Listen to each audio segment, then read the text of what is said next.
नमस्कार दोस्तों, स्वागत है आपका मेरे चैनल पे। दोस्तों, जैसा कि आप जानते हैं कि हम लंबे समय से कावेरी इंजन के ऊपर काम कर रहे हैं और इसे बनाने का काम कर रही है GTRE यानी गैस टरबाइन रिसर्च एस्टेब्लिशमेंट।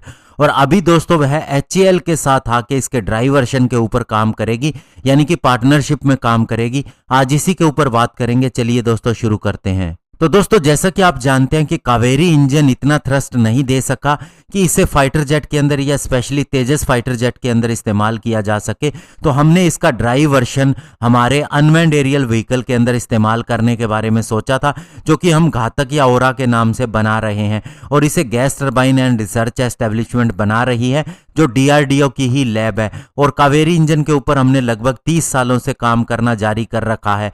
अभी यह हिंदुस्तान एरोनॉटिक्स लिमिटेड के साथ आके इसके ड्राई कावेरी इंजन के ऊपर काम करेगी। और दोस्तों, माना जा रहा है 2024 तक ये इंजन अपना सर्टिफिकेशन पूरा कर लेगा और इसका प्रोडक्शन फिर शुरू होगा। और उसके बाद में HAL की ही एक मैन्युफैक्चरिंग यूनिट इसे बनाएगी और इसे हमारे अनमैन्ड स्टेल्थ एयरक्राफ्ट के अंदर इस्तेमाल किया जाएगा। और इस ड्राई कावेरी इंजन को एरो इंडिया के अंदर भी दिखाया गया था। इसके अंदर आफ्टर बर्नर सेक्शन को हटा दिया गया है, जो फाइटर जेट के अंदर जरूरी होता है। और अभी GTRE इसका एक प्री प्रोडक्शन मॉडल भी बना रही है, जिसके फ्लाइट ट्रायल भी जल्द शुरू होंगे और 2024 तक ये प्रोडक्शन के लिए क्लियरेंस हासिल कर लेगा। और दोस्तों, dry Kaveri engine 46 kilo Newton का थ्रस्ट देगा, यानी कि पावर देगा, प्रोपल्शन पावर देगा। और इसके इंजन को जल्द ही इंडोर एरोस्पेस टेस्ट बेड के अंदर टेस्ट किया जाएगा। यहाँ ऐसे सेंसर लगे हुए हैं जो इसकी छोटी से छोटी गतिविधि, इसकी वाइब्रेशन को नोट कर लेते हैं। तो इससे इसे और ज़्यादा इंप्रूव करने में भी मदद मिलेगी और इसकी एफिशिएंसी बढ़ेगी। और दोस्तों, इस इंजन के लिए सबसे ज़्यादा महत्वपूर्ण होता है कि इसके अंदर किस मेटल का इस्तेमाल किया जा रहा है, क्योंकि दोस्तों इससे वेट पे डिफरेंस आता है। और स्पेशली इसके वेट को ही कम करना था। जो पहला हमारा कावेरी इंजन था उसमें वेट ज़्यादा था, जिसकी वजह से थ्रस्ट इतना ज़्यादा नहीं मिल पा रहा था।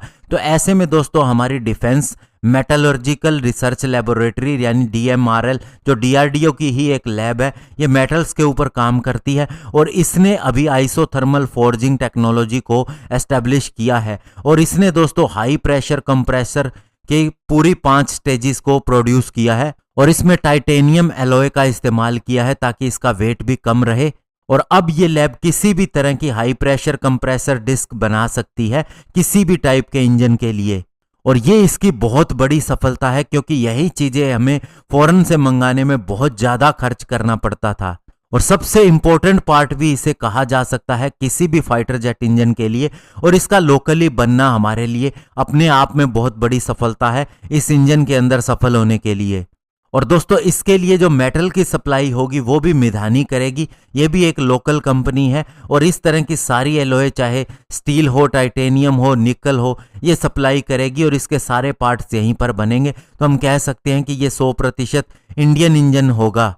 और इसका सफल होना कहीं ना कहीं हमें आगे जाके हमारे 110 किलो न्यूटन के जो फाइटर जेट इंजन होगा, जो हम AMCA के लिए डेवलप करेंगे, उसमें भी सफलता दिलाएगा। और इस तरह से HAL और GTRE की पार्टनरशिप हमारा नया इंजन सफल करेगी। धन्यवाद। जय हिंद।